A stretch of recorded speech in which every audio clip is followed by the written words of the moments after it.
Hi, Hello. Good Alexis. morning, Nice Erica. to morning. How are you doing? I'm doing well. Nice to meet you. How are you doing? Nice to meet you. I'm good. I'm good. Thank you so much for asking, and obviously, thank you so much for taking the time to speak to me. Sure. Um, welcome to this conversation. I'm, you know, getting in touch because of the one of the positions we have currently open at Tube Science, and we reached out to you because we think you could be a fit to the role. Let me also give you a heads up. It's not mandatory for you to have your camera on, so feel free Okay. to stay on or go off camera as whatever makes you feel more comfortable. I'm really That's just great. willing to speak to you on it's like an introductory call. So I'm Okay. going to be sharing a little bit more about the role, about the position itself, tube science, and then trying to learn a little bit more about you and what you have been doing so far. So it's really just going to take about 20 to 30 minutes today's call, and then I will let you know and try to understand also your compensation expectations and what are you currently looking for. Great. I will be explaining the recruiting process as well. I think it's fair for you to know what happens after the conversation and or what steps do you need to take. But ultimately, this is what I would like to cover for today's conversation. Sounds good for you? That sounds great. Amazing. Okay, so let's begin. I want to understand. Usually, I start with the motivation, but this is a hard question to ask because we reached out to you first of all. So it wasn't, you didn't apply by yourself. But ultimately, I would like to understand what motivated you to come into this conversation and what are you looking for in the next step of your career? Yeah, I took a look at the job description and I saw that it was managing high budget social media ads and advertising ads. And I have a lot of background in digital marketing and a strong personal interest in digital marketing and all things coding and AI and managing relationships. And I believe myself to be a great communicator. So I just saw a really great fit there. I've had a lot of success running high budget campaigns in the past. I've led teams of Mm-hmm. 5 based out of Mexico.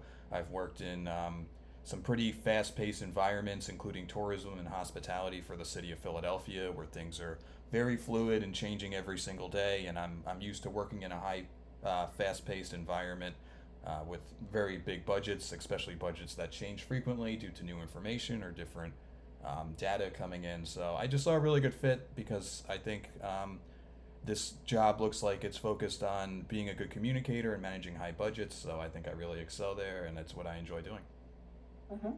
Absolutely. Well, thank you so much for that.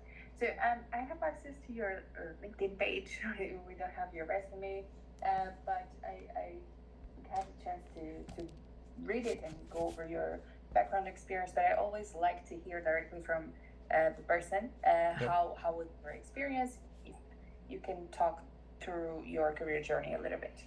Yeah, so I graduated from Temple University with a bachelor's in business and marketing in 2012, and ever since then I've worked in a variety of industries. I started my career doing government services and assisting with contract work, but I always wanted to work more in the arts or tourism and hospitality or kind of something a little bit more fun than government contracting. So then I started working for the Mann Center for the Performing Arts, which is a 20,000 seat outdoor concert venue. So summers were always very busy, just like you were explaining. This is kind of a fast paced Mm-hmm. role.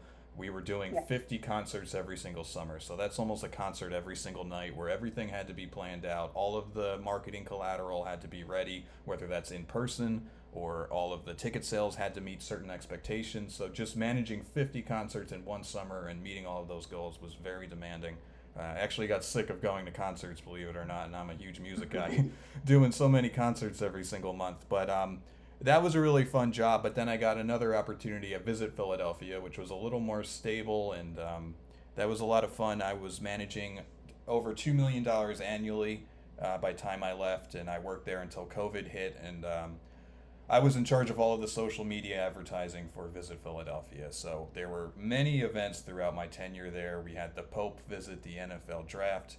Every Mm-hmm. single summer, there's giant 4th of July parties for the celebration of America's birthday. So I was the one doing all the advertising for that. But ultimately, at the end of the day, our goal was to drive tourism to boost the local economy of Philadelphia, and that's where I think I really excelled at. We would go out, walk the streets of Philadelphia, and talk to the small businesses and see how we could help them most and what kind of advertising campaigns they thought would bring in tourists to help their businesses the most. And that's really kind of the highlight of my career. I really enjoy doing that, not only meeting local small business owners, but also being able to advertise such a great city. Then COVID hit. Unfortunately, most of the staff got wiped out, including myself, so I had to pivot. I worked for a software as a service fintech company where I started managing even larger budgets, and I had a small team of 5. So I was directly responsible for communicating with over about 20 to 30 clients, depending on what month I was working there. I was directly responsible for setting up $1 million plus advertising campaigns for them. That was on social media as well as programmatic advertising, which requires a lot more setup and communication with the clients. So communicating with 20 to 30 of them certainly kept me busy. That's why I think I'm a great communicator. We were doing weekly reports for every single client on Thursdays, so there was always deadlines we had to meet, but I think I did a very good job managing that. So I worked there for a while, and then I moved down to Houston, where I worked for a international Botox clinic company as a digital marketing manager there. That was kind of a very similar job role as it was to Strax, which was setting up all of their social media and programmatic advertising. There I worked directly with an agency who I am now contracting with today. That's how I made that relationship. So that was really cool to kind of experience a different industry. And now I'm contracting with a company called Arcus AI, which has some the clothing clients in New York City, as well as some major beauty brands, international beauty brands that I'm doing contracting work for. And now I'm here. So that kind of explains it all. Amazing. Let me get into specifics. So I would like to understand in practice some of the things that you kind of explained right now. So could you walk me through in your opinion, obviously, the largest growth program you've personally owned? So what I would be looking for with this question would be, what was the business objective? What channels were involved? What was the budget that you were responsible for? What was your personal contribution? Any KPIs that mattered, for instance? Yeah, so I have a bunch of examples that I can pull off the top of my head. Some had very large budgets, some had smaller budgets, but at Sisu Clinic, ultimately, which is the Botox clinic in the US, the UK, and Ireland, the main objective was to get butts and seats, is what we said. So at the end of the day, no matter what we were doing when it came to digital marketing, it was to get people into the clinic and having them buying services. So that's where you really are allowed to get creative. So we had email campaigns going out every day. We were on the ground going to clinics, filming content, just like Visit Philadelphia. So obviously real content that isn't AI produced, that isn't overly salesy, but is just fun and people can relate with, is always going to perform the best. And that's been kind of my experience throughout my entire career. So that wasn't exactly the largest budget I ever worked with. I believe that was several $100,000 per year. I don't want to give exact numbers here, but it was a pretty significant budget. But I've worked with larger budgets in excess of $1 million per year, but that was not as fun to talk about, so to speak. But I've also have experience getting software as a service leads, so those are very expensive leads.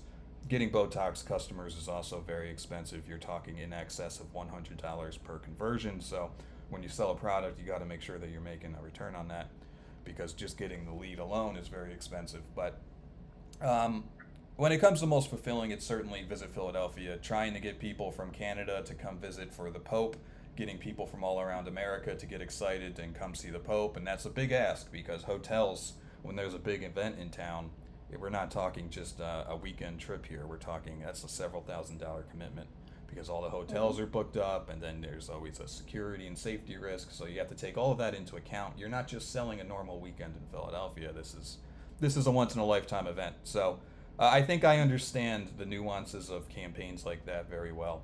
I think I understand that you're not just going into AI and copy and pasting an image and then saying we're done. There's so many different factors that you have to involve in an advertising campaign, and especially when it's a big event. um, like that. There's things that you never thought of that you have to consider, and I think I Mhm. excel at that and communicating that. And if I don't know something or I need help with the messaging because I'm not allowed if we can say this or not, I'm not afraid to ask, and I think that's what really Mhm. sets me apart. Absolutely. Okay, got it. So, since this role is heavily focused on meta performance marketing, I want to understand your experience in, managing meta campaigns. Hmm.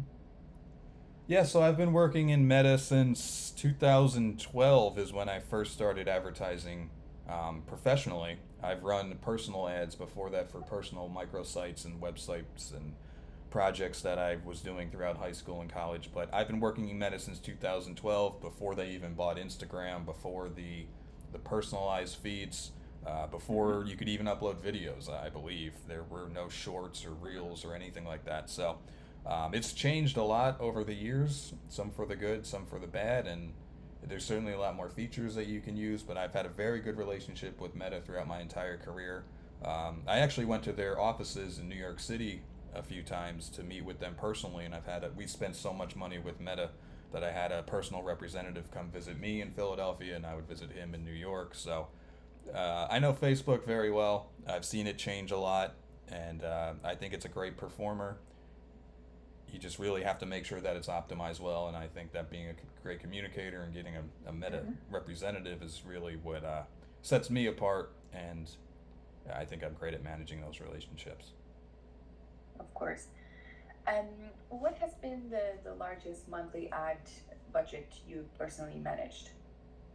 Let's see. If we're talking about just Meta, it would be 200,000 a month, but in total, I would say 1.5 million monthly if you count programmatic advertising. Mm-hmm. Okay, perfect. Um, on another note, strategic.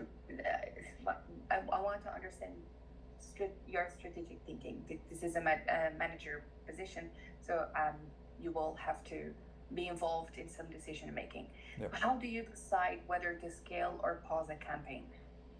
Well, first you want to export all of the data, and I like building dashboards. I've always been a big believer in real-time Mm-hmm. dashboards so that you're consuming the data over time in addition to just exporting it all at once. So when you're keeping an eye on a campaign, you can see it kind of play out in real time. So having a real time dashboard, I think, is very helpful. But then you want to export the data, see what's working, see what's not. I'm a big believer in A, B, C, D, E testing. You don't want to just run one copy with one ad because nowadays people's attention spans have unfortunately decreased. So you want to run many variations of the same ads. Sometimes just having one person in a photo can make all the difference on whether that campaign is successful or not. So, um, Right.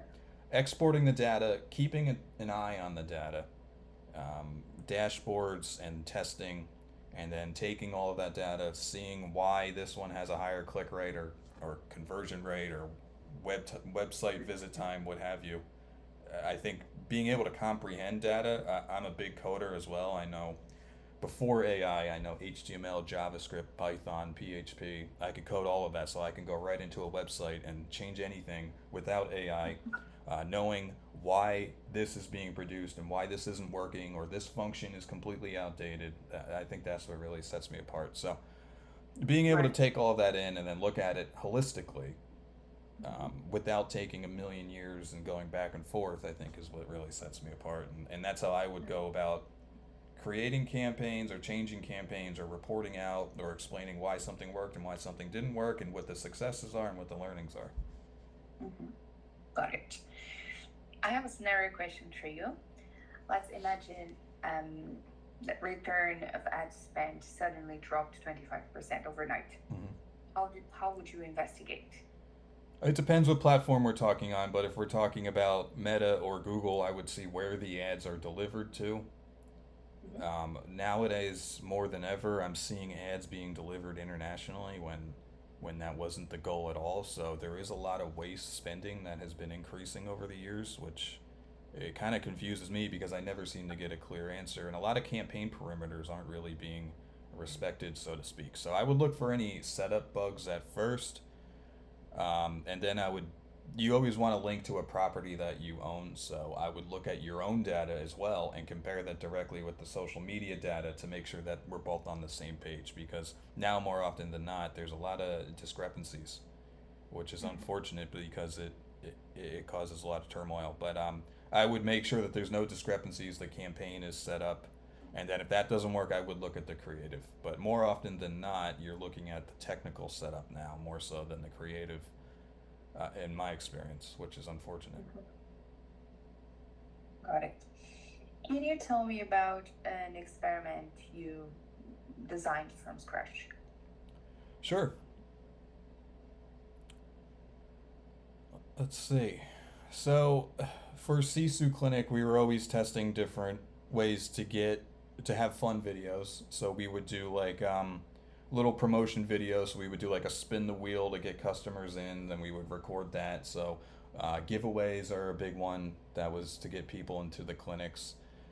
Free coupons or gift cards, especially for holidays, was a good one. And then we were always looking at competitors and what they were doing and making sure that not only were we competitive, but we could offer a better service and a better product. So keeping a close eye on competitors, finding fun, creative ways to kind of stay ahead of the competition, keep things fun and holistic, but not too sinister, so to speak. You don't want to stir the pot too much when it comes to doing those things. But a lot of testing, different creative, fun games. Look at competitors.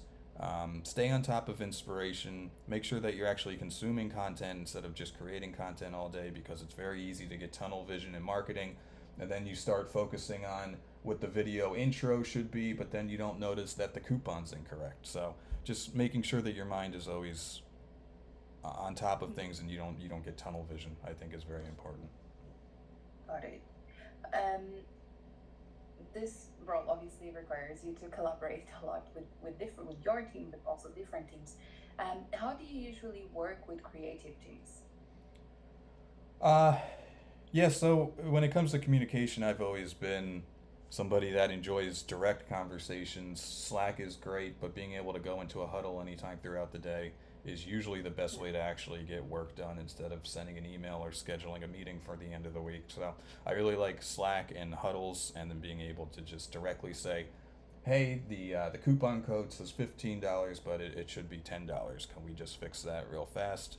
I need this by I need this in 2 hours if possible. So I'm not a big believer in scheduling 1 hour meetings for small fixes like that.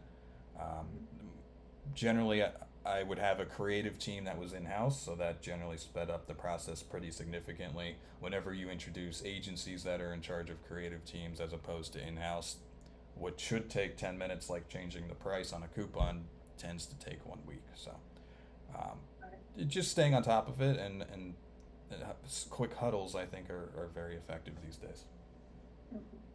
Got it. Um, how are you currently using AI in your day-to-day basis? Yeah, And, and so, yeah. yep. So I tend to be very skeptical of using it for creative. If I'm given AI creative, I want to make sure that it looks real and it's not trying to be deceptive. Oftentimes it's producing incorrect information, especially about promotions, and you have to be very sensitive when it comes to advertising legality. I see a lot of ads that are completely foregoing any advertising legal requirements to disclose terms or conditions or what have you. So I mostly use AI for data analysis. So exporting hundreds of search queries from Google Analytics and then putting that into a real-time dashboard and then highlighting what query was spiking on a Saturday at 8 a.m. versus what query completely fell off the map 1 week later. Is that because the Super Bowl was on? Is that because X, Y? And before AI, this was very difficult to do. I would have one person working on real-time dashboards full time, and now I could just update those dashboards every morning myself. So unfortunately, that is those more data input, data entry positions are kind of falling off, whereas I can do that myself in 10 minutes. But I don't think AI is a replacement for creating all of your content, taking real photos. I've gotten some AI photos of T-shirts that have 3 sleeves on them. I mean, and nobody catches it because everybody has gotten so comfortable with AI. I think that it's starting to become a little bit of a nuisance. But Hmm. I am skeptical of using AI for creative, but for data analysis, as long as you check it, because it does make mathematical mistakes still. I Hmm. find AI very useful for data analysis and dashboards and reporting. Understood. Just a final question here on the environment. We have currently at Tube Science. We are a super fast-paced company. The job will definitely require a lot of ownership as well. You at times will have to work with ambiguity or um, everything feels urgent, different priorities, Sure. managing different priorities at the same time. So I just wanted to understand how comfortable are you in such environment? Yeah, like I said, I'm very comfortable with managing urgent Mm-hmm. priorities. Especially, I've had a lot of experiences with in the past, especially 50 concerts every summer. So, Yeah. that required doing creative and sending out email blasts and managing the actual artist and ticket sales. Mm-hmm. So, when it comes to staying on top of a lot of events all at once or a lot of campaigns all at once, I've been doing that throughout my entire career, and that's kind of the definition of being a digital marketer, because it's not like placing a billboard ad where you know that billboard's going to be there for 4 months. Digital ads are being seen in real time, and things change in real time, and people expect to have real time information and relevant information in front of them every second of the day now. So that's what I've been doing throughout my entire career, and I think I excel at that pretty well. Mm-hmm. Absolutely. Well, thank you so much for that. Um, I have no further questions for now. Just wanted to confirm here Great. some of the details on your LinkedIn profile. So you're currently based in the U.S., but where exactly are you Yeah, so located? right now I'm staying in New Jersey, but I do have an apartment in Houston, Texas that I go back and forth on Eastern and Central time. And in this case, the so you'd be looking for a remote position or on-site position? Remote. Remote. Okay, got it. And with regards to, let's imagine you go through the recruiting process, everything goes well, and you are selected for the role. Uh, when do you think you'd be available to start, or do you have any notice period? Yeah, I would require 2 weeks notice. 2 weeks notice. And with regards to salary expectations, do you have any number in mind, a range? Yeah, you said this is the growth manager or Yeah. growth marketing position. I see two of them on your website. Can you describe Mhm. exactly which one you we're That talking about would here? be, so yeah, we are looking at you for the growth manager position. So this would be, let me split the titles here. Just Okay. bear in mind. And can actually share with you the official job description. I think that would be good for you to have a look. Yes, so for this role, this is an on-site position, but then we have hybrid or open to remote for exceptional candidates. So let me just give you a heads up that it's definitely possible for a remote position, but it will depend on, you know, how the interviews go and Okay. what the hiring managers will think.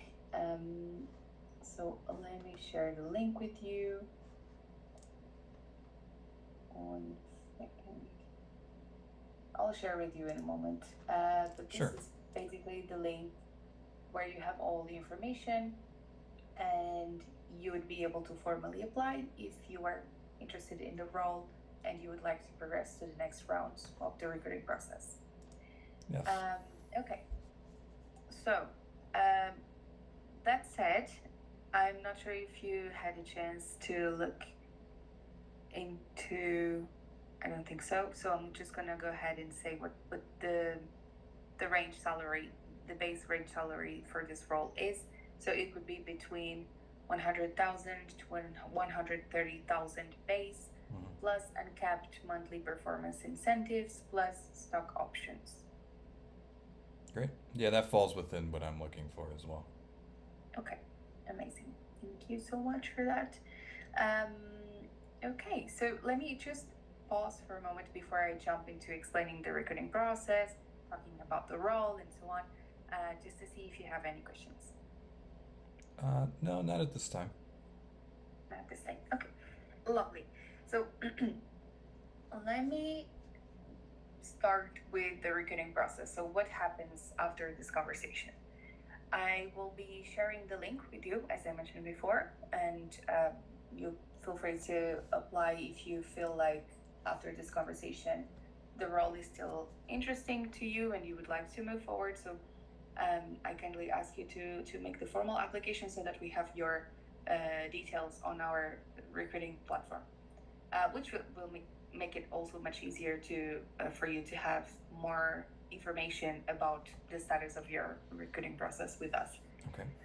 So after that, you will receive critical assessment, critical test to complete. It's very straightforward. It's like attention to detail, numerical kind of test. So it's short, and it's just we will need those results to then progress you to the next round. So after you complete the criteria test, we will be in a position to have all the information we need, because usually it's the opposite. If you had, you know, upload your application by yourself without us coming to you, the process would be first you get the critical test to complete, then you are invited for this interview that we are having today. Okay. But because we are starting the other way around, you will have to complete the test afterwards if you are obviously interested. And only after that, I will be able to present your profile, your resume, the notes from this interview, plus the results test, the test results from the criteria test to the hiring manager. Then they will be analyzing everything, and if you are successful, you will be invited for a 45 minutes virtual interview with the hiring manager. This will be the person you'll be potentially reporting to if you are hired. And then if you are successful on that technical interview, you will receive a functional assessment. That one will be more related to your actual role, right? The criteria test is something different.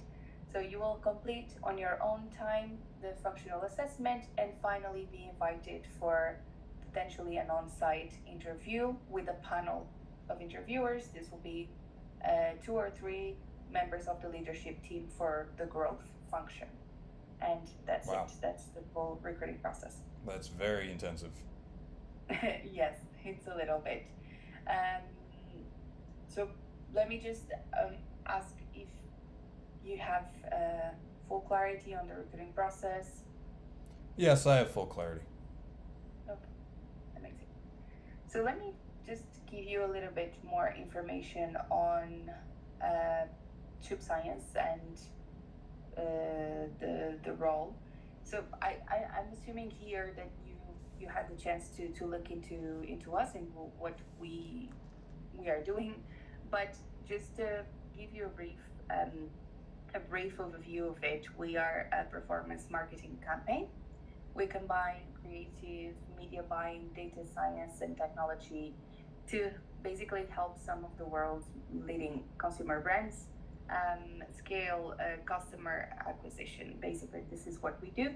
We produce and optimize thousands and thousands of creative variations, and we also use a highly data-driven approach to improve the performance across paid social, channels, but particularly Meta as our biggest partner here. I would say, as a recruiter, and I think the technical part is great, but then the environment that you are exposed to will definitely be one of the biggest things at your job. The people that you interact with, the tools that you use, and how you are exposed to all of these things will then determine whether you grow or you get stuck on your career. So that said, I think it's important to share with you that what I personally think that makes us unique is that experimentation is at the core of everything that we do. So we definitely encourage everyone to experiment, to build, to think outside of the box, to be interact with each other and create and build new things and experiment. And this is particularly at the DNA of Tube Science. Um, we move super quickly. We challenge assumptions. We rely on data rather than opinions. And the team is constantly testing new creative concepts. Redefining media strategies, and we use AI a lot, but carefully in creative pieces. But we use AI and automation to make workflows much faster and smarter as well. So it's a very collaborative environment between different functions, and we obviously all work together towards solving complex problems. We would be looking for someone who's curious, regardless of the role. I think this is one of the things that we really like about any candidates that we speak to. It's understanding whether they are curious, they want to understand even beyond what it's in front of them. So that's quite important. But for this role specifically, for the growth manager role, we are looking for someone who can take ownership of growth initiatives from strategy through execution. You will be responsible for identifying opportunities, running experiments, making data-driven decisions, and I think also partnering closely with cross-functional teams to drive measurable impact. We are looking for someone also who comfortably is operating with a high degree of ownership, as I mentioned before, that enjoys solving ambiguous problems as well. You will find a lot of those definitely on a day-to-day basis, and that is able to work in a fast-paced environment as well. So this is overall what we are looking for the role, what we do as Tube Science. So let me just pause to see if you have any questions. No, I think what you just explained is exactly what I excel at, what I've been doing throughout my entire career. I've been managing end-to-end digital marketing operations throughout my entire career, whether that's creating the strategy. I've freelanced for a lot of big names like Serena Williams and Netflix as a freelancer as well. So when it comes to strategy, implementation, then reporting out on successes and learnings, I really excel there. So I'm glad to hear that we're both aligned on that. Absolutely, and I think you could definitely be a match here as well. Jim, I'm not sure if I should call you James or Jim. I go by Jim, but my legal name is James. Jim's is easier though. Thanks. Okay, so I'll call you Jim. I think you could be a match. I would be very eager to share your resume with our hiring managers. We'll just need your results from the critical test. As I mentioned, this is just a basic requirement for Tube Science for all the roles. Okay. So I cannot go over that. But how long do you think that takes? I've done some of these tests before, and it's been 2 to 3 hours. I'm just curious what this looks like. From my understanding, it should take 20 minutes. Okay. From my understanding. Okay, it's good to know. I didn't do it myself, so I cannot attest to exactly how long it will be, but I'm sure it will not take 2 hours. Got it. It's meant to be short, concise. Right. Just give us a basic idea of some basic knowledge, like numerical, like accounting, or attention to details, such as the things like that. So it's not too extensive, I would say. Wonderful. Well, I will look forward to that. But yes, I'm very eager to move on to next steps. I do think I'd excel at this role. That would be great. So what we do next is I will share an email with you with a link for a formal application. As soon as you make the formal application, I will be able to send you immediately the criteria test. Okay. And once we get your results, you already know that I will be, if the results are good, I will be sharing your resume and all the notes with the hiring manager, and then potentially you'll get an invitation for the next meeting. Well, that Sounds good? sounds great. Yes, I have a very packed day today, but I will be able to get that formal application out by the end of the week, Of course. if that's okay. Okay, Whenever you can. great. In the meantime, I am the recruiter for the role, so feel free to reach out to me at any time during the recruiting process if you have any questions or concerns. You already have my email address. Feel free to use it, please. And I hope to speak to you very, very soon. Okay. Well, thank you so much for meeting with me Thank this morning, you. Erica. It was great to meet you. I look forward Thank to the you. next steps as well. Have a good week. Speak to you Bye-bye. soon. Bye bye.